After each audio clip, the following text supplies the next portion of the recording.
Hello, welcome back. This video is about condensing or expanding logarithmic expressions. And for that purpose, we're going to use the properties of natural log function. So just to remind you that ln of the product of two numbers is the sum of the ln of those numbers. Ln of the quotient of x and y equals what? Ln x minus ln y.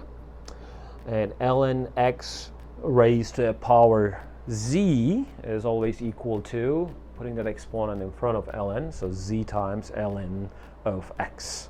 So let's start with a. So ln of x times this quantity. Okay, so I'm going to use the first property for this.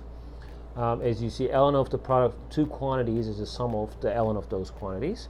So this is the first quantity, this is the second quantity, this whole square root. So I'm going to write this as ln x plus ln. We can go one step further. Square root is defined as like this, ln of x squared plus 5 as a quantity to the power of 1/2. So you can write it as an exponential term. We have the third property here saying that if you have an exponential term, you can always put the exponent in front. So we can here go one step further and write it as like ln x plus 1/2 ln of x squared plus 5. Right here, we can't go one step further because none of these properties are applicable for ln of the sum of two quantities. For part A.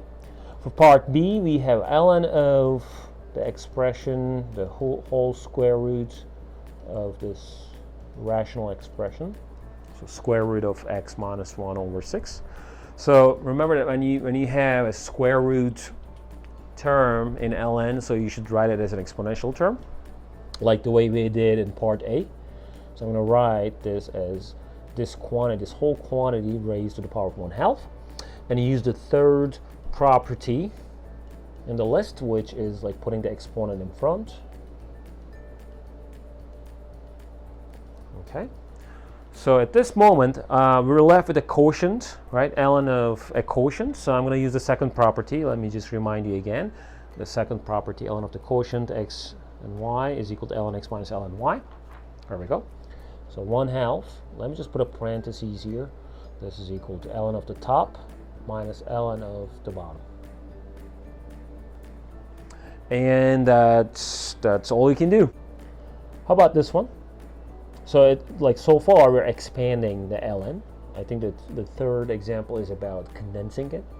So 2 ln 3 minus 1/3 ln of x cubed plus 1.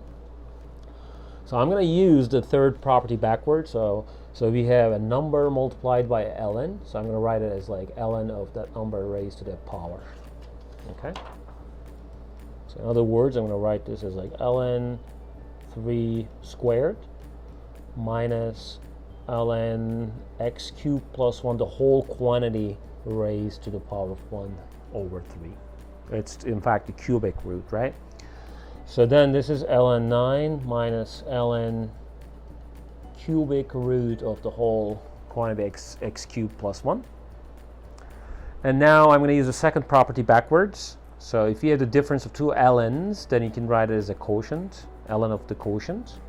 So this quantity becomes ln 9 over this whole quantity here, cubic root of x cubed plus 1. All right. I think that's all it is. I'll see you in another video. Bye.